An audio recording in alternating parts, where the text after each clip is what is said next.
Bienvenidos al programa Mi Historia con la Palabra de Dios. Realmente es un gran privilegio poder esta semana compartir con cada uno de ustedes. Gracias a todos los que nos sintonizan por medio de la plataforma de las redes sociales como YouTube y también Spotify. Gracias por seguirnos, por sus comentarios y todo por lo que hacen para que este ministerio siga creciendo, lo que es una palabra fresca en este programa Mi Historia con la Palabra de Dios. Antes de la entrevista de la semana que tenemos hoy para compartirles, quiero regalarle el siguiente texto. Y este texto es el primer verso de la Biblia que podemos encontrar en Génesis 1:1. Dice que en el principio creó Dios los cielos y la tierra. Algo tan interesante es el poder del ser humano, de la cual nos trae ideas, ya sea para emprendimiento, ya sea una idea para hacer otro tipo de negocio, crear una ONG, poder hacer cosas grandes por medio de alguna innovación para este tiempo, tales como grandes hombres como Thomas Alva Edison y muchos otros hombres que han creado cosas maravillosas y de las cuales quedamos totalmente asombrados. Pero realmente dice la palabra de Dios que en el principio creó Dios los cielos y la tierra, y en la tierra habitan los humanos. Así que alguien nos ha dado ese poder para poder crear, para poder dar ideas. Y ese se llama el Dios Todopoderoso. Por eso, que las ideas que hay en ti, escríbelo, ponlo ahí, quizás en este momento, sea unos meses, se lleve a ejecución. O quizás hay que esperar un momento más, pero lo importante, sueña cosas grandes, porque el poder de las ideas está en el Dios Todopoderoso. Génesis 1:1, en el principio creó Dios los cielos y la tierra. Y en esta semana tenemos otra entrevista especial directamente desde El Salvador. Nos acompaña nuestro amigo Oliver Martínez, psicólogo, secretario general del Movimiento Universitario Cristiano de El Salvador, tierra de las pupusas. Así que bienvenido, Oliver. Gracias por acompañarnos en esta tarde. ¿Cómo estás? Muy bien, Carlos, gracias por la invitación a estar en este programa y aquí en El Salvador estamos en época de mucho calor, así que te imaginarás El sabor caliente, eso, que la eso. cual se vive en muchos países. Bueno, también acá estamos así. Gracias por estar aquí con nosotros. Igualmente a todos los que nos sintonizan por YouTube y Spotify. Eh, para comenzar, que queremos que nos compartas cómo fue este inicio del antes, el momento y lo que el Señor está haciendo en la vida de Oliver al conocer a un muchacho judío llamado Jesús. Bien, eh, yo vengo de una familia muy devota, creyente, por un lado, eso sí, en dos vertientes, ¿no? Por una parte, la familia de mi papá es muy católica y la parte de materna es evangélica. Entonces yo crecí entre esas dos formaciones. Cuando estaba donde mi abuela paterna, la formación era católica. Cuando estaba donde mi abuela materna era evangélica, ¿no? Y eso me permitió conocer diferentes maneras de acercarse a Dios y de respetar también, porque aunque las dos señoras pensaban o querían diferente, eh, tenían algo en común y es la hospitalidad. Entonces con ellas aprendí esto de la hospitalidad y que el Evangelio tiene que ver con el hecho de compartir con quienes necesitan, ¿no? De dar a las personas que lo requieren. Así que así fue, creo que fue mi primer acercamiento. Quizás por el hecho de vivir más cerca de mi abuela paterna, había más una influencia de la beta católica, ¿no? Del cristianismo, y con los años, aparte yo soy de un pueblo pequeño, muy, muy católico, donde también había muy pocos evangélicos. O sea, y con el tiempo, ya después de la adolescencia, conocí del Señor y a través de algunos amigos que me llevaron una vez a una celebración a la iglesia donde ellos asistían y quedé ahí como buscando la respuesta. Antes más bien había buscado respuestas a una serie de preguntas y no las obtuve en ese momento en la iglesia católica, donde iba de adolescente, y luego estos amigos que me invitan a esta celebración, fui encontrando la respuesta, ¿no? Y creo que desde entonces ya pasó un buen tiempo, un buen rato, y sí, aquí estoy, ¿no? Tratando de estar firme. Qué bonito eso de poder, bueno, desde niño escuchar historias y bueno, y ese momento en la adolescencia de seguir a Jesús y bueno, y cómo el Señor te está usando hoy día. Y una de las maneras que Dios te está usando hoy día es por medio del MOOC. Así que puedes compartirnos por lo menos cuántos años ya lleva el MOOC ahí en El Salvador, qué ha sido lo difícil para ti llevando ahorita mismo a la parte frontal del movimiento. El MOOC en El Salvador, por la obra estudiantil en El Salvador, está presente desde 1978, ya 42 años, van a ser 42 años. Y en este contexto tan complicado que es América Latina para hacer misión, y agregado que es en la universidad, ¿no? Que es más difícil todavía, por decirlo así. Pero bueno, desde entonces, MOOC hace trabajo en las universidades de El Salvador, y con todas las circunstancias de la historia que también hemos atravesado como país, una guerra civil, una etapa de posguerra, violencia social, violencia política, en fin. Y en todo eso ha sido un caminar del Ministerio Estudiantil tratando de adaptarse. Cuando Mardoqueo Carranza, que es uno de los fundadores del MOOC acá, eh, había consolidado ya un grupo en la UES, que es la Universidad Pública en El Salvador, se da un cierre de la universidad por parte del ejército, que hizo que, bueno, que la universidad se cerrara, pues. Entonces el ministerio también caía por la misma razón.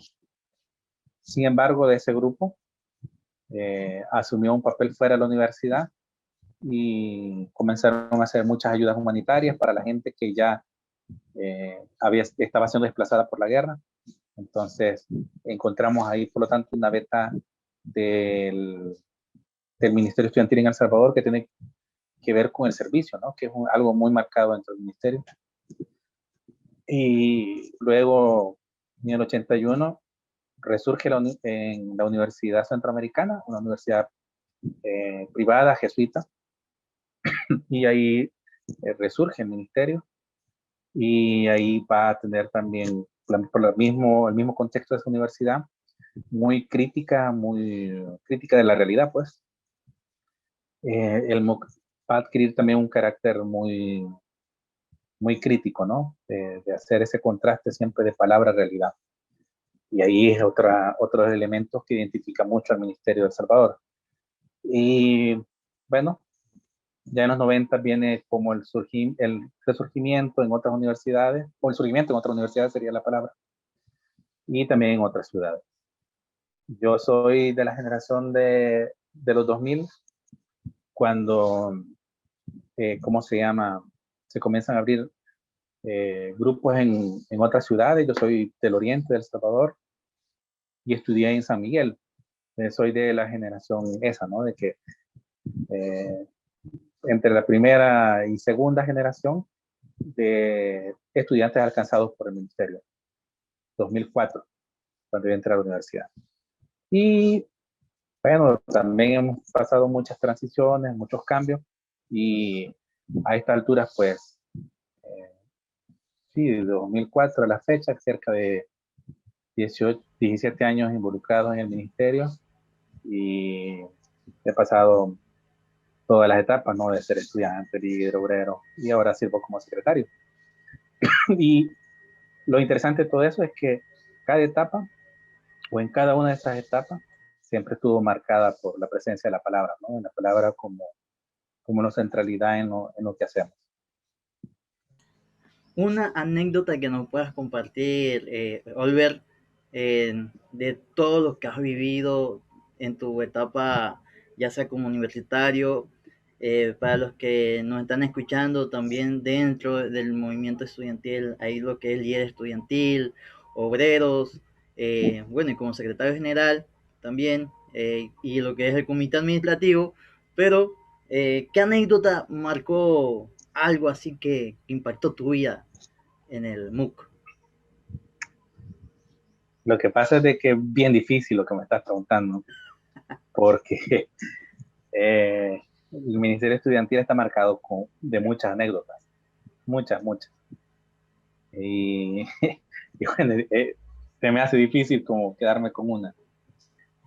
Pero, no sé, quizás pudiera decir que cuando yo inicio, me comienzo a involucrar, prácticamente eran las eh, primeras primeros trabajos del MOOC en la universidad donde yo estudiaba.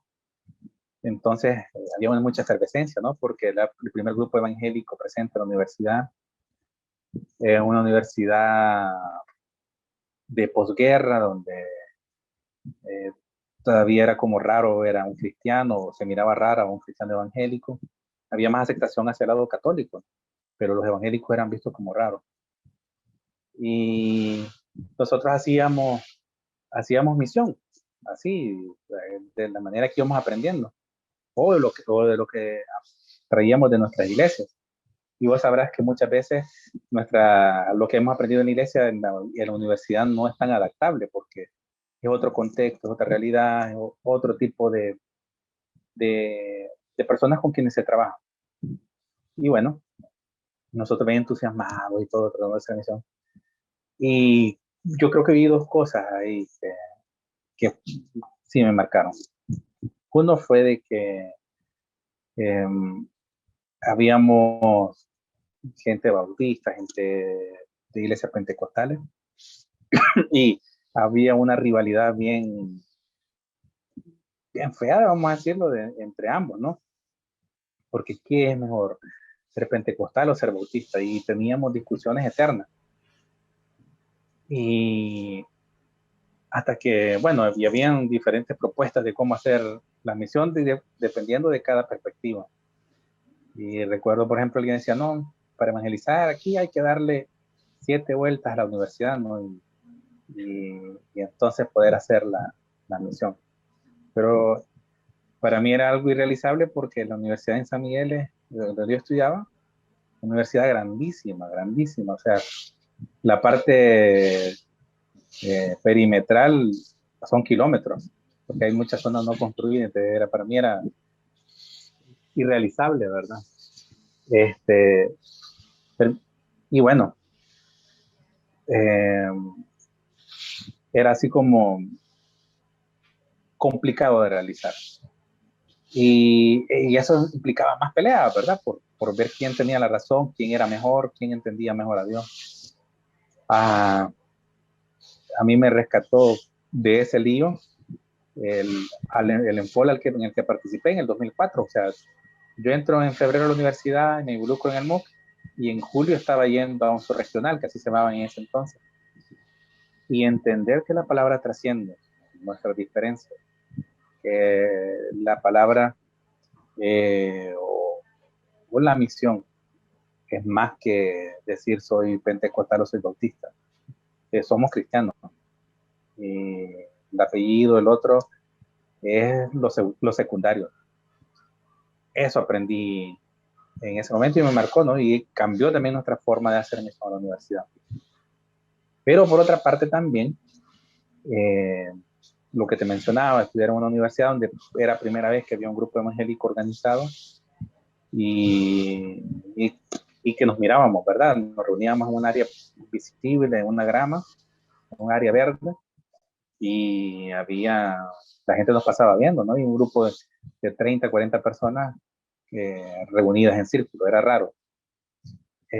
Y comenzamos a tener ciertos ataques, ¿no? O a preguntar qué estábamos haciendo, si éramos espías, si éramos bueno, un montón de cosas, ¿no? Que es normal en una universidad como la que te estoy diciendo. Pero eh, teníamos como dos formas de afrontarlo. Uno era como pelearnos con ellos, confrontarlos y decir, no, nosotros somos evangélicos, también somos estudiantes de aquí, también tenemos derecho. Pero lo otro era también identificar que eran nuestros compañeros los que estaban haciendo eso. Y al final lo que hicimos fue eso, conversar con ellos, con los que eran más adversos a que nos reuniéramos y demostrarnos como eso, como estudiantes y como compañeros de ellos.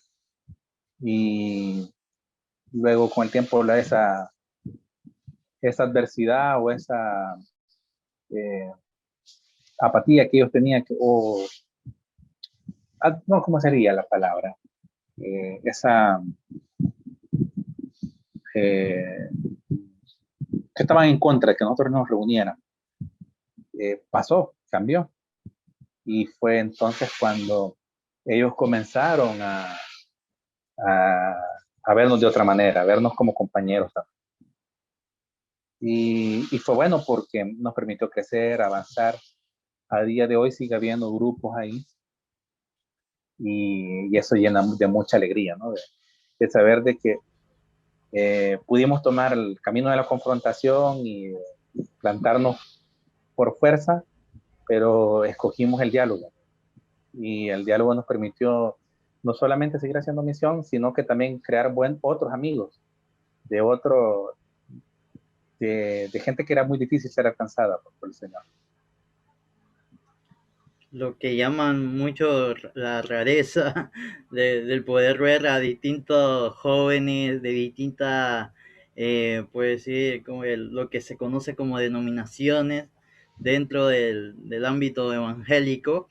Y eso es lo bonito de poder estar en la misión estudiantil. A todos los que nos están viendo por YouTube y escuchando por Spotify, lo bonito de que también he tenido la experiencia y bueno, también trabajo como misionero obrero a tiempo completo dentro de acá en Panamá con la comunidad de estudiantes cristianos, que somos, por decirlo así, movimientos hermanos con el movimiento universitario cristiano del Salvador.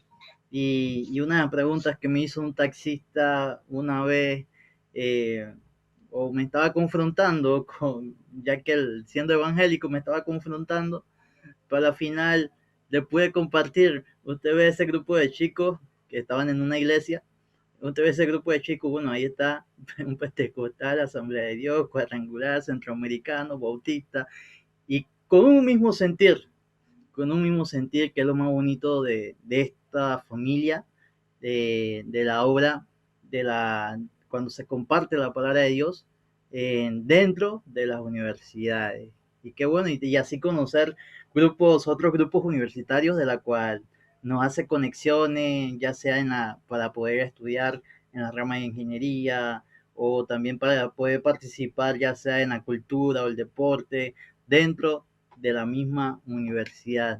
Y eso sí lo pude experimentar volver en hace 3 años, 2, 3 años atrás, acá con la Universidad Tecnológica, que ahí puede ver esa convivencia con otros grupos estudiantiles, no solamente los cristianos, sino con poder conocer de otros, conocer lo que hacen, ya sea para becas, muchas otras cosas que es muy bonito ver en esto, lo que es la misión estudiantil. Para todos los que nos están escuchando por Spotify y viendo aquí en YouTube, estamos aquí hablando con Oliver Martínez desde El Salvador. Oliver, hoy día eh, estamos acá en lo que es la parte de lo que podemos escuchar, el feminismo, pero también está la parte de lo que es la masculinidad. Entonces, eh, ¿qué, ¿qué es la masculinidad para Olver? Y a la misma vez que nos pueda dar 3 consejos a los hombres del pleno siglo XXI. ¿Qué nos puede aconsejar? Bien, esto, bueno, es un tema que causa polémica porque de repente es abordado más desde lo ideológico, tanto de los muy liberales y de los muy conservadores. Eh, Actualmente estoy haciendo una investigación por una maestría que estoy finalizando, tiene que ver sobre masculinidad. Hay diferentes formas o diferentes conceptos que nos pueden acercar a la masculinidad, pero vamos a partir de 3 hechos o de 3 elementos. Uno es que la masculinidad, nos define la masculinidad lo biológico, porque cuando nacemos sabemos que somos hombre o somos mujer en el sentido de lo biológico, ¿no? O sea, es algo innegable. Pero también hay un componente social, que es lo que la sociedad dice que cómo debería ser un hombre en esta sociedad específica. Eh, por lo general, un hombre en nuestras sociedades, en América Latina, un hombre debe tener muchas mujeres, debe tener habilidades para el deporte, ser fuerte, eh, ¿cómo se llama? O cómo le podríamos decir,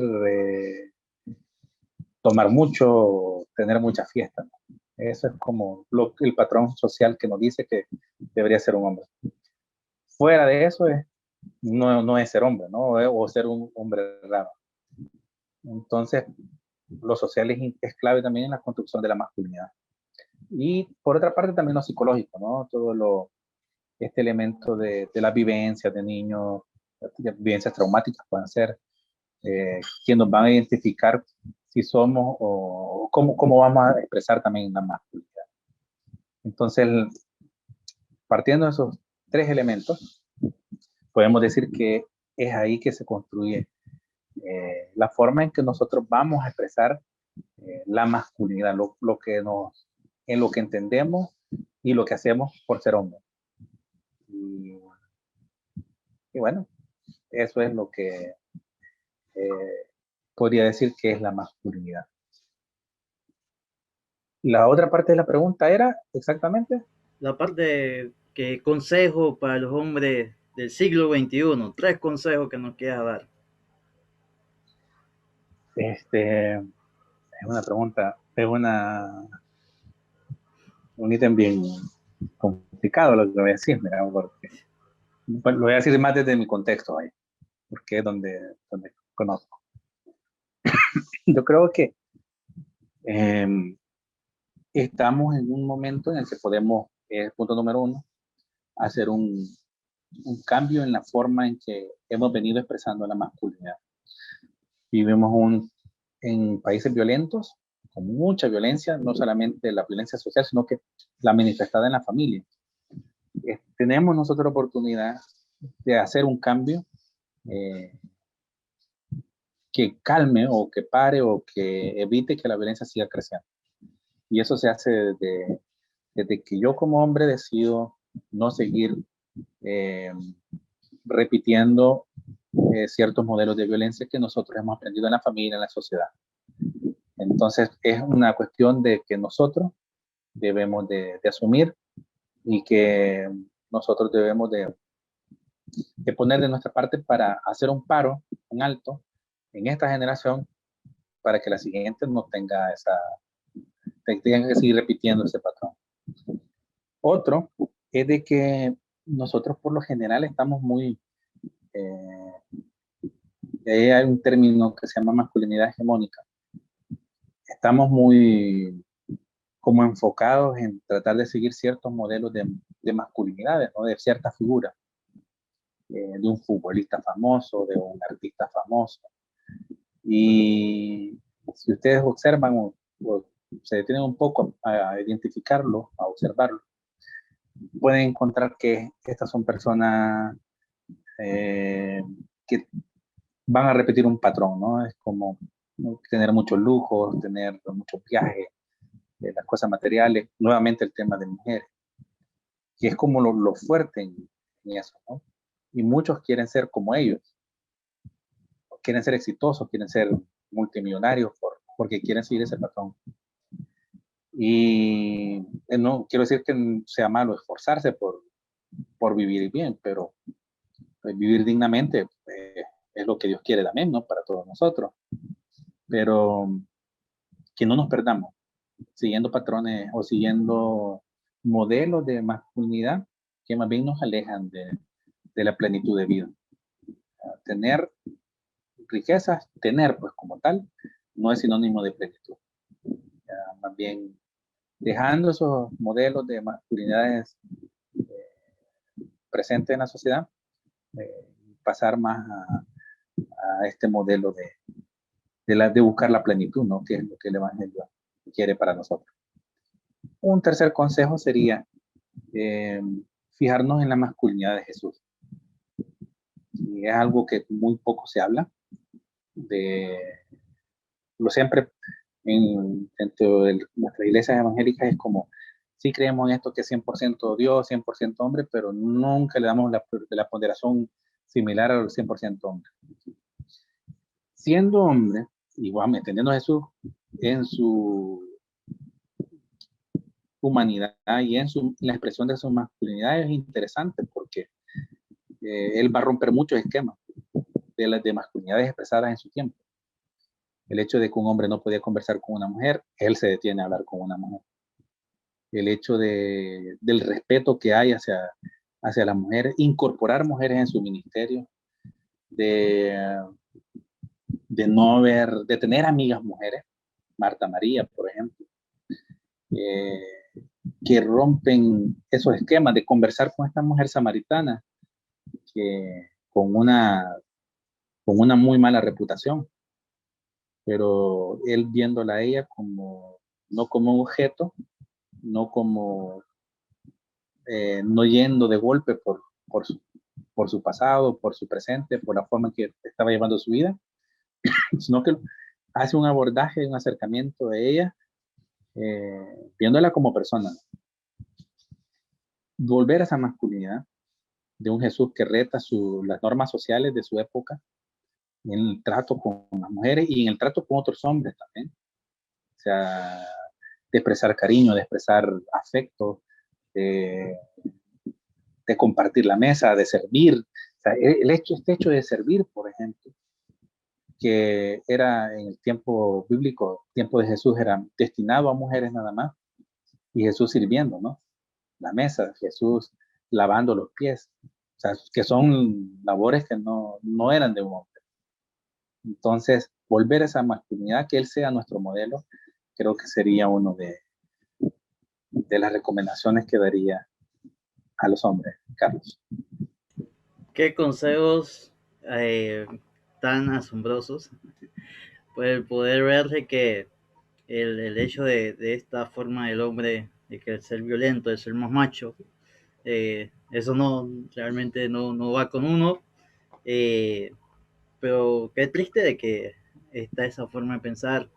El segundo consejo también de poder, como dijiste, el término masculinidad, ¿cómo queda? El término Hegemónica. hegemónica. Masculinidades hegemónicas. Así es. Entonces, esta parte, bueno, ver de qué preguntarnos qué patrones nos están modelando hoy día. Y bueno, y tercero, qué gran ejemplo a seguir, la masculinidad de Jesús. Si realmente algo de la cual si un hombre está trapeando o está barriendo, hay ciertos detalles de la cual comentarios y todo esto, pero realmente el poder llorar o el poder barrer o el poder trapear o el poder fregar o cocinar o planchar, Y, realmente, y, y ajá, mira Dino. eso que mencionas, cómo, o sea, más que esto de los oficios, de hacer tareas, ciertas tareas, que estas son tareas de mujer, tareas de hombre, cómo pueden terminar afectándolo a uno como hombre. O sea, no todos tienen la dicha de quedarse a vivir cerca o estar cerca de sus papás o en la casa de sus papás toda la vida, por motivos de estudio, por motivos laborales. Siempre toca salir de casa y a vivir solo, ¿no? Y cuando no tuviste la oportunidad de que te enseñaran en casa eso, eh, cuando cuando vas fuera, sufrís bastante porque no sabes ni cocinar un huevo, no sabes ni calentar el agua. O sea, eh, a diferencia de que alguien aprendió, uno va y sobrevive. Eh, y le encuentra el gusto, ¿no? Hasta cocinar, o sea, ya no solamente para quitarte el hambre, sino que vas experimentando otras cosas. Porque, y eso es romper un patrón, mira, dentro de la sociedad. Y eso es un poco a lo que me refería también. Qué gran detalle por compartir estos consejos, Oliver. Y ya para antes de ir finalizando en esta entrevista, ¿qué texto bíblico nos quieres compartir a todos los que nos están escuchando? Por eso que aquí está mi historia con la palabra de Dios. ¿Hay algún texto que quieras regalarle a toda la audiencia? Fíjate que a mí siempre uno de mis textos favoritos es todo el Sermón del Monte, que va del capítulo 5 de Mateo al 7, ¿no? Hasta el final. Porque siento que concentra mucho de la riqueza del Evangelio, de lo que es el Evangelio. Pero como no puedes seleccionar todo, me quedo con el final de esa enseñanza de Jesús. Y es Mateo 7, 24 al 27, que dice, así pues, quien escucha estas palabras mías y las pone en práctica, se parece al hombre prudente que construyó su casa sobre la roca. Cayó la lluvia, crecieron los ríos, soplaron los vientos. Y sobre la casa, pero no se derrumbó, porque estaba cimentada sobre la roca. Quien escucha estas palabras mías y no las pone en práctica, se parece a un hombre tonto que construyó su casa sobre la arena. Cayó la lluvia, crecieron ríos, soplaron los vientos, golpearon la casa y ésta se derrumbó. Y fue una ruina terrible. Y este texto me gusta mucho porque es en la palabra en que encuentro el fundamento de una sociedad, como diría Bauman, una sociedad líquida, ¿no? Que no tiene fundamento. Y también por la forma en que es el Evangelio. El Evangelio es conocer, es escuchar palabras, es conocer la palabra, pero no solamente para tener conocimiento, sino que para hacerlo. Entonces tiene un sentido práctico. Eso hace una diferencia sobre cualquier otra expresión.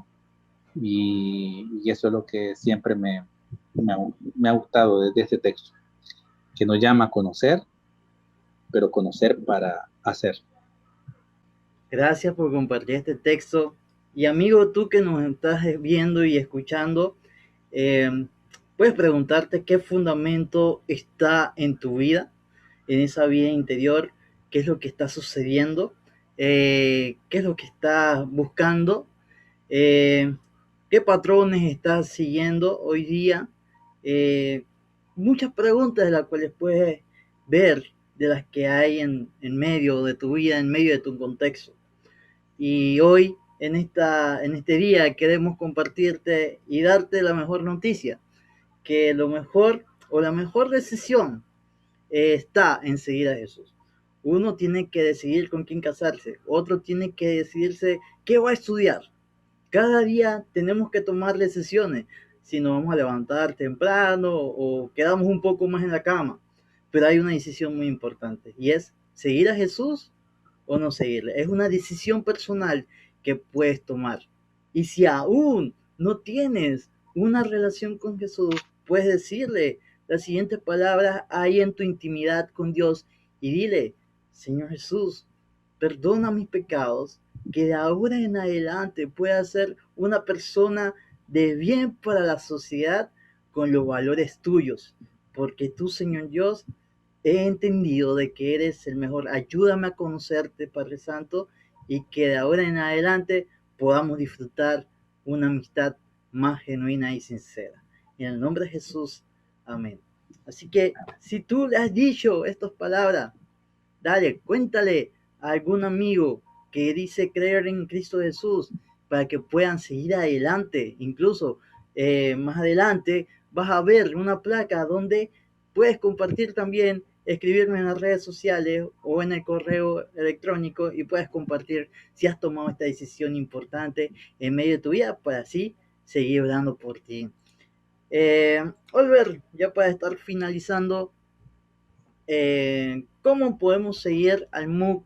Si hay alguna persona que quisiera donar al movimiento estudiantil allá en El Salvador para que siga la obra expandiéndose, ¿cómo podemos seguir al MOOC en las redes sociales e incluso también a ti? MOOC aparece en Facebook como MOOC El Salvador, también en Instagram de la misma manera. Y ya, esas son como las dos plataformas más fuertes en las que tenemos presencia. Y así se encuentra como MOOC, MUC, El Salvador. Muchas gracias, Oliver, por compartir en este día. Gracias a todos también de los que nos están sintonizando por medio de YouTube y Spotify. Esta ha sido la entrevista del día de hoy con Oliver, directamente de El Salvador, y su servidor Carlos Pérez desde Panamá. No se pierdan la siguiente entrevista por este mismo canal, el mismo día, a la misma hora, y nos vemos. En la siguiente placa están todos los detalles para seguir las redes sociales de Una Palabra Fresca. Dios te bendiga.